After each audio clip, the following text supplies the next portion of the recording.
in the leader. Vision and character.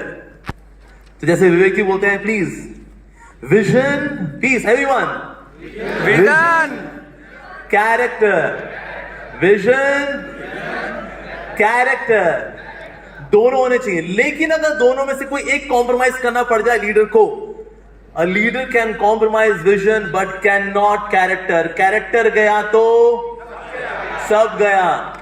बड़े बड़े महान लीडर हुए जैसे bill Clinton, charismatic, what a speaker, charming personality.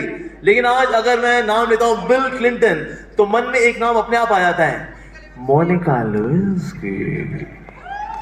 अपने आप ये नाम पॉपअप हो जाता है। अरे अच्छा वो, अच्छा अरे हाँ वो भी एक प्यार भरी कहानी थी, ओए होए होए होए। तो लीडर के साथ अगर लीडर का कैरेक्टर गया तो लीडर का सब कुछ गया। उसके बाद भले कितनी अच्छी पॉलिसी बनाए, कितना हैंडसम दिखता हो, लेकिन उसके अंदर कैरेक्टर ही नहीं है।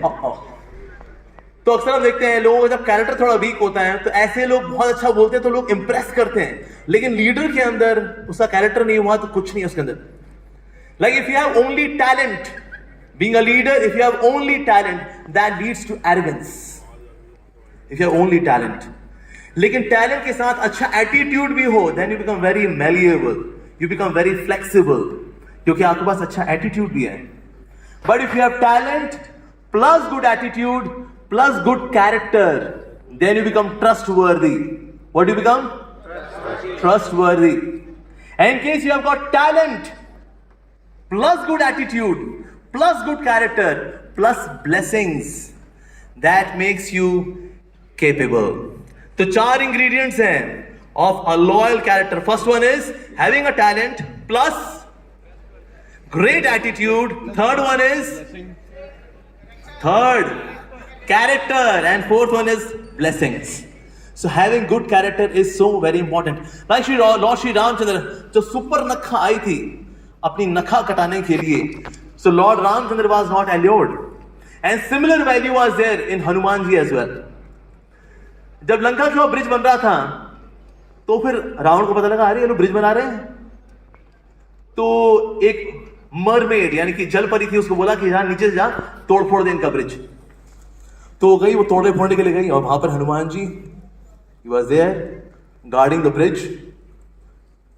तो ये अरे क्या ये क्या है, वो ब्रिज तोड़ रही थी, ये तो क्या कर रही है तो ये, तो वो बाहर आई, उसने हनुमान जी को देखा, Hanuman ji was so handsome, हम की अरे क्या बंदा है यार, अरे ओए होए। हनुमान जी का तेरी हिम्मत कैसे हुई, तो क्या हो गया, तो क्या हो गया, देखो मुझसे युद्ध करना पड़ेगा। हाँ क्यों नहीं, क्यों नहीं, लड़ लेंगे। Now she started fighting with Hanuman ji, लेकिन फाइटिंग में फाइटिंग कम कर रही थी, कभी यहां से पकड़ती थी, कभी यहां से पकड़ती थी। हनुमान जी ने कहा हट यहां से, तो लड़ रही है, फ्लर्ट मार रही है।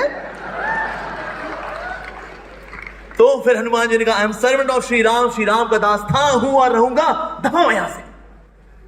तो जलपरी ने कहा वाह अरे एक तो हैंडसम भी है, ऊपर से चरित्रवान भी है, आज से हम रावण के यहां से रिजाइन करते हैं जी, और आपके राम जी के यहां पर हमको अपॉइंटमेंट दे दो जी प्लीज। सो लीडर के अंदर बहुत जरूरी है हैविंग गुड कैरेक्टर। देखिए लाइफ के अंदर प्रोवोकेशंस आती हैं, टेम्पटेशंस आती हैं, टेम्पटेशंस को ना कहने की ताकत होनी चाहिए लीडर के अंदर। सो ई फॉर एम्पैथी। एक लीडर के अंदर एम्पैथी भी होनी चाहिए। एम्पैथी का मतलब क्या होता है कि ना व्यक्ति को यानी जिंदगी को देखना सामने वाले के दृष्टिकोण से, ये बहुत जरूरी है। मुझको याद है बचपन में मेरी माँ मुझको चेस सिखाया करती थी, she was very good in chess, मतलब यूपी में she was like state level champion. तो मुझको चेस सिखाती थी। तो एक समय मेरी माँ ने बोला आज तू कैसा खेल रहा है बेटा। मैंने कहा माँ आज तो मैं कमाल खेल रहा हूं, आज मैं यूपी की चेस चैंपियन को हरा दूंगा। अच्छा रियली, यस मॉम, बिल्कुल मॉम। तो मेरी माँ ने क्या किया, चेस बोर्ड मुझको उनकी तरफ से दिखाया, कहता है बेटा यहाँ आ जरा, यहाँ। फिर मैं माँ की तरफ आया और फिर मैंने माँ की तरफ से फिर मैं चेस बोर्ड देखा। फिर मेरी माँ ने बोला देख बेटा तू वजीर की मौत मर सकता है, हाथी की मौत मर सकता है और घोड़े की मौत ही मर सकता है, बता तो कौन सी मौत मरना चाहेगा। और मैंने जब देखा अपनी माँ की तरफ से चेस बोर्ड को, मैं गधे की तरह खेल रहा था एकदम, लेकिन वहां से क्या लग रहा था मैं बहुत चैंपियन की तरह खेल रहा हूं। लेकिन जब यहां के देखा तो मैं देखा मैं तो गधे की तरह खेल रहा हूं यार, ये लाइफ में हम सबके साथ होता है। ये एम्पैथी यानी कि लाइफ को सामने वाले के दृष्टिकोण से भी देखना। आप देखिए जो बहुत इंटेलिजेंट लोग होते हैं, जो बहुत पढ़े लिखे लोग जो होते हैं, कभी कभी, हमेशा नहीं, कभी कभी उनके अंदर एम्पैथी नहीं होती, बिकॉज थिंक अरे यार सब जानता हूं मैं। स्पेशली बहुत प्रीमियर इंस्टीट्यूट से सीधे ही सीईओ सीएफओ बनते हैं, तो कभी कभी उनके अंदर एक आम व्यक्ति की लाइफ में क्या गुजरती है, वो बंदा क्या करता है, and then they make such impractical decisions in the organisation. My god. तो इसीलिए द क्वालिटी ऑफ एम्पैथी ये लेकर के आना बहुत जरूरी है। Like Lord Shri Krishna, he is hearing Arjun. पहले चैप्टर में भगवद गीता के भगवान कुछ नहीं बोल रहे हैं, अर्जुन ही बोले जा रहे हैं, and he is just listening. By listening we bring empathy, कि सामने वाले की उसमें जिंदगी में क्या गुजरती है। when I see Vivek Bindra ji, मैं कभी उनसे मिलता हूं, he listens with such patience, although he is such a big person, उन्होंने इतना नाम कमाया, लेकिन आज भी अगर उनसे मिलता है ना, जी हाँ यस, सुनते हैं। तो इसलिए बहुत जरूरी है। सो E stands for empathy। उसका A stands for affectionate discipline versus pampering। तो अगर मैं आपसे से पूछूं, क्या लीडर को अपने एम्प्लॉयज को पैम्पर करना चाहिए, तो हाथ खड़ा करें प्लीज। ओके। अच्छा, क्या लीडर के अंदर अफेक्शनेट डिसिप्लिन होना चाहिए? Okay, who vouch for affectionate discipline? हाथ खड़ा करें। Okay, who vouch for pampering? हाथ खड़ा करें। अच्छा, कुछ लोग दोनों में हाथ नहीं खड़ा कर रहे हैं। अच्छा, कौन कौन कंफ्यूज है? ओके। अच्छा, कौन कौन कंफ्यूज है कि वो कंफ्यूज है कि नहीं है? एक्चुअली बोथ आर रिक्वायर्ड, दोनों की ही जरूरत पड़ती है, लेकिन अफेक्शनेट डिसिप्लिन की ज्यादा जरूरत पड़ती है। एक है एक्स अप्रोच, एक है Y approach. X approach means you are very strict disciplinary, आप बहुत अनुशासन रखते हैं। दूसरा है you are very relaxed, you are people's guy, आप उस तरह के लीडर हैं। दोनों ही अप्रोच जरूरी हैं, लेकिन शुरू में स्ट्रिक्टनेस जरूरी है, ताकि ना पहला इंप्रेशन आता है, भाई साहब बहुत स्ट्रिक्ट है बंदा भाई। फिर उसके बाद कभी अगर पैम्परिंग भी आती है तो व्यक्ति जानता है पैम्परिंग आ रही है, तमीज में रहो तो पैम्परिंग मिलती रहेगी। नहीं टेढ़िया मेढ़ा कुछ काम किया तो भुगतना पड़ेगा। So both are required. Like Kunti ने अफेक्शनेट डिसिप्लिन दिया पांडवों को, धृतराष्ट्र ने पैम्परिंग दी दुर्योधन को। आले मेरा बच्चा, आले मेरा सोना, मेरा लड्डू, मेरे बर्फी, मेरा कलाकंद, आले मेरा बच्चा। तो दुर्योधन का निकला out of so much of pampering. And here is another model of Kunti. Pampering affection जो है उनकी तरफ से था, लेकिन साथ साथ में discipline should also be there. So इसीलिए दोनों में बैलेंस रखना एक लीडर को आना चाहिए। अगर इम्बैलेंस होगा, in case it becomes way too strict, then people leave organisation. अब दूसरा, people do not leave organisations, people leave bosses.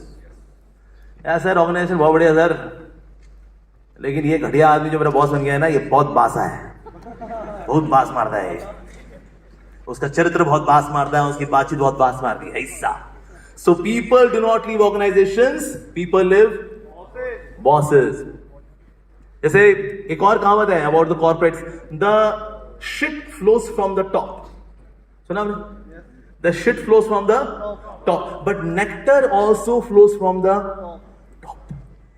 तो इसलिए सारा खेल जो है ना, वो लीडर के हाथ में था, वो नीचे क्या करना चाहता है। अगर वो अपने वालों नीचे वालों स्क्रू कर रहा है, मतलब उनको पेच करता है, अब जिसके पेच कसेंगे, सर आपने हमारे पेच कसे, आपके तो कस नहीं सकते, अपने नीचे वालों को हम कसेंगे।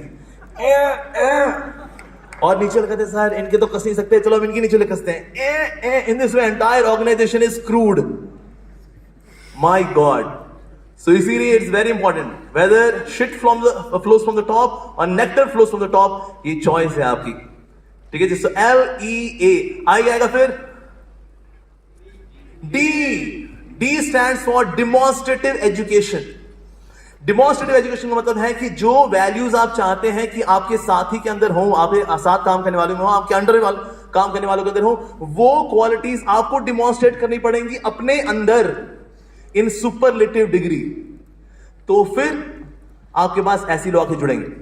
Like you see that all kind of loyal people, simple people, devoted people were connected to Lord Sri Ramchandra, and all kind of hypocritical people, political people, crooked people, ऐसे लोग जुड़े हुए थे रावण के साथ, क्योंकि इस दुनिया में हर व्यक्ति अपने सरदार को ढूंढ रहा है.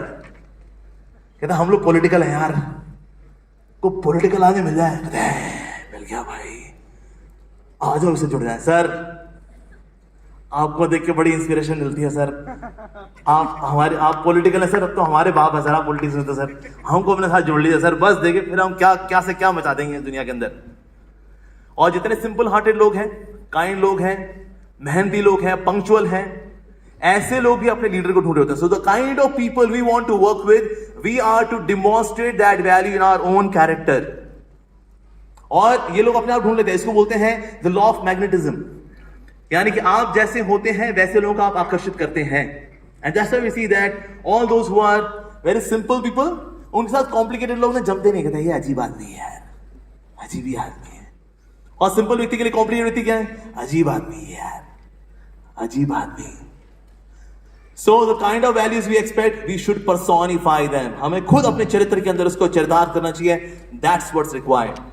Next E is education. A leader should regularly educate.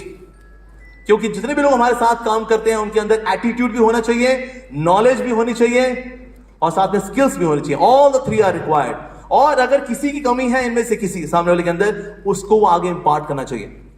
Like Lord Shri Krishna on the battlefield of Kurukshetra, he has taken such a humble position of a chariot driver. एक सारथी बने हुए हैं, लेकिन सारथी बनने के बाद जैसे उन्होंने देखा अरे ये हमारा वॉरियर तो बड़ा कंफ्यूज हो रहा है भाई, okay, role change किया, became a teacher for 45 minutes, delivered the masterpiece Srimad Bhagavad Gita, and then उसके बाद again he became the chariot driver. Education देना, शिक्षा देना, ये बहुत जरूरी है.